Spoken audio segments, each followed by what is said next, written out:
What's up, Denver Broncos fans? How's everyone doing out there? Welcome to another video.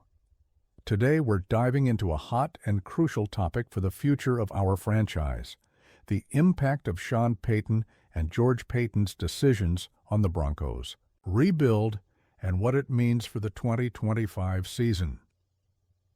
Since Payton and Payton arrived in 2023, the pragmatic rebuilding philosophy has taken over the team, with the goal of turning the Broncos into a legitimate Super Bowl contender.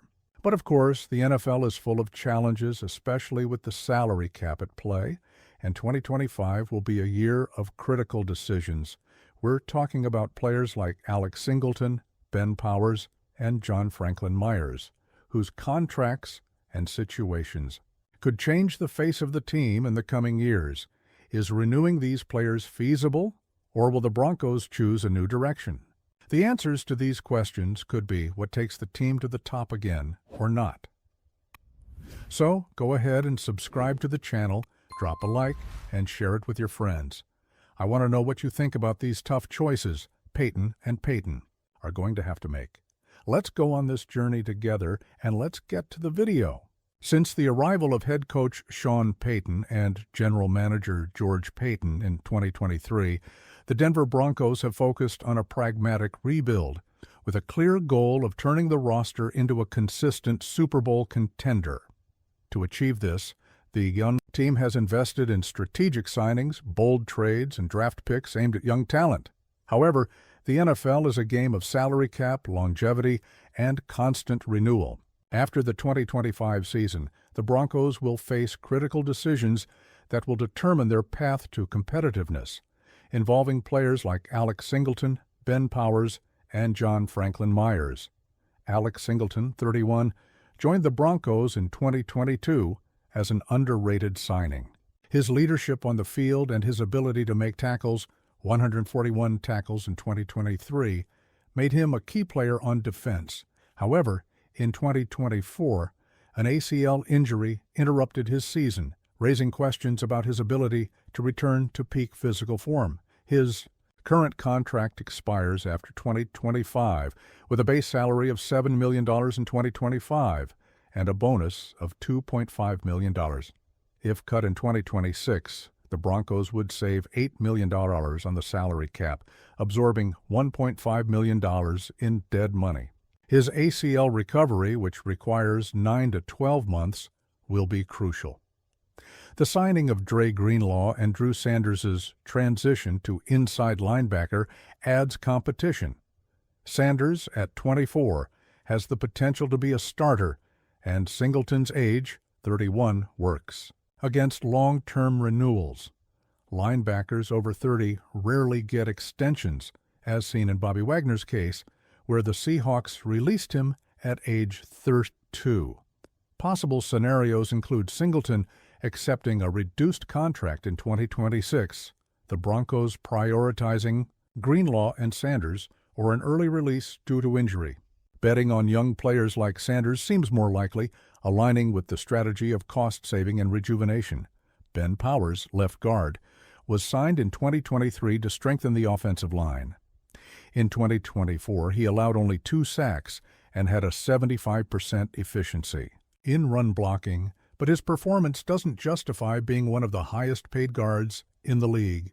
His contract, valid until 2026, includes salaries of $12 million 2025 and $13 million 2026.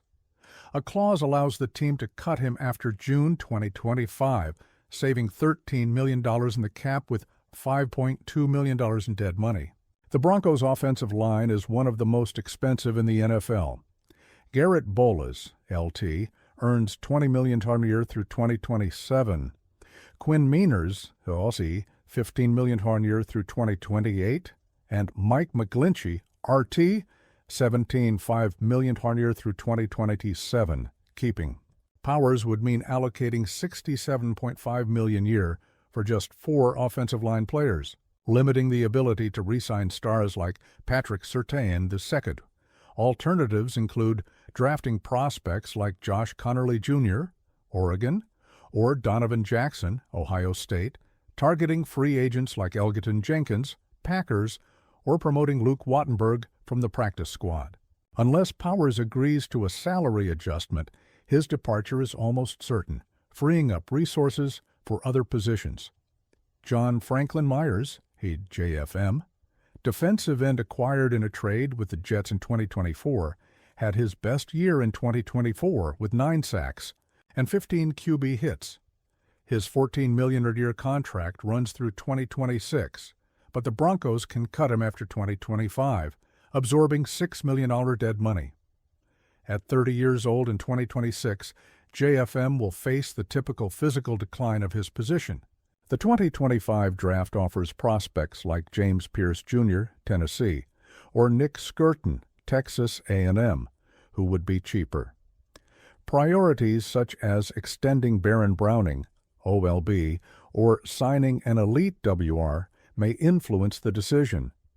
Scenarios include a 2-year extension, $24 million, drafting a rookie, or relying on JFM's performance in 2025. If JFM demands a high salary, the Broncos will likely opt to replace him. The Broncos' financial outlook in 2026, with approximately $220 million in salary cap, must balance expenses such as Russell Wilson's $35 million in dead money through 2025, and the future contract of Patrick Surtain II, estimated at $25 million a year. Cutting Singleton, Powers, and JFM would save $35 million, which is essential to retain young talent and sign key players.